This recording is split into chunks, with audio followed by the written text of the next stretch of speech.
ఇప్పుడు మనం వెన్నుపోటు గురించి మాట్లాడుకుందాం. ఆ వెన్నుపోటుని నేను జస్ట్ ఒక చిన్న స్టోరీ ద్వారా చెప్తాను. దాన్ని బట్టి మీకు అర్థమైపోద్ది ఎవరిది వెన్నుపోటు అనేది. స్టోరీ అయ్యేలోపు ఎవరిది వెన్నుపోటు మీరే డిసైడ్ చేయండి. ఓకేనా?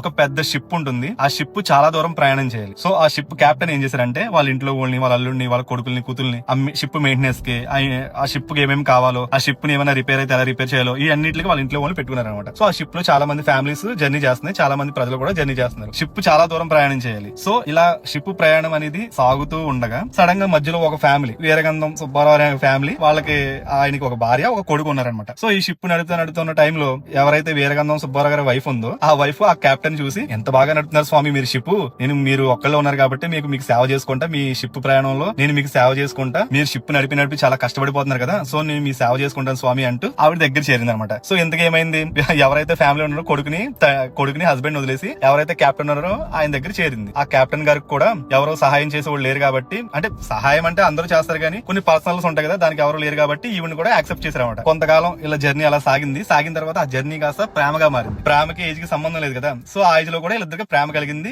గౌరవంగానే వాళ్ళు ఆ షిప్ లో ఉన్న ఒక చిన్న దేవుడి గారి దగ్గరికి వెళ్లి దాంట్లో మార్చేసుకుని పెళ్లి చేసేసుకున్నారు. సో ఇవన్నీ గమనిస్తున్న వాళ్ళు సర్లే పెద్ద ఆయన పెళ్లి చేసుకున్నారని చెప్పి వీళ్ళందరూ కాంప్రమైజ్ అయ్యారు అనమాట. ఎవరైతే షిప్ లో పనిచేసే వాళ్ళు వీళ్ళందరూ, వాళ్ళ ఫ్యామిలీ వాళ్ళందరూ కాంప్రమైజ్ అయ్యారు. షిప్ సవ్యంగా నడుస్తూనే ఉంది కొంతకాలం. ఇలా ఏమైందంటే ఈ షిప్ నడుస్తూ ఉండే టైం కి సడన్ గా ఎవరైతే స్వామి నేను మీ పాత సేవ చేసుకుంటాను, మిమ్మల్ని బాగా చూసుకుంటానని చేరిన వ్యక్తికి ఈ షిప్ లో దూరడం, ఈ షిప్ లో ఉండే పనుల గురించి, ఆ షిప్ లో ఏ అయితే ఎలా నడుపుతారు ఏంటి, వీటి గురించి వేలు పెట్టడం మొదలు పెట్టింది అనమాట. సో ఇవన్నీ చూసుకోవడానికి చాలా మంది ఉన్నారు. చాలా మందికి సర్లే ఆయన కెప్టెన్ చూసుకుంటుంది కదా అని చెప్పి వదిలేసారు తప్ప, ఎప్పుడైతే ఈ షిప్ విషయంలో ఏలు పెడుతుందో వీళ్ళందరికీ చాలా డౌట్ వచ్చింది అనమాట. సో ఇలా ఉండగా ఆవిడ ఏం చేసిందంటే, మన షిప్ కెప్టెన్ ని మెల్లగా ఆవిడ వైపు తిప్పుకోవడం మొదలు పెట్టింది అనమాట. స్వామి ఎలాగో మీరు షిప్ నడుపుతున్నారు కదా, నాకు షిప్ నేర్పించండి, నేను కూడా కెప్టెన్ అయిపోతాను షిప్ కి, ఆ షిప్ నేనే నడపాలి, నెక్స్ట్ మీ తర్వాత నేనే నడపాలని చెప్పి డిసైడ్ అయిపోయింది అనమాట. అలా మెల్లమెల్లగా షిప్ కెప్టెన్ ని లాంగ్ తీసుకుంది. ఆటోమేటిక్ గా ఎవరైతే మనల్ని ప్రేమగా చూసుకుంటారో, ఎవరైతే మనల్ని బాగా చూసుకుంటారో, మనం ఆల్మోస్ట్ వాళ్ళ చెక్కు చేతల్లోకి వెళ్ళిపోతాం. వాళ్ళు మంచి చెప్పినా చెడు చెప్పినా సరే మనం వాళ్ళ మాట మనకి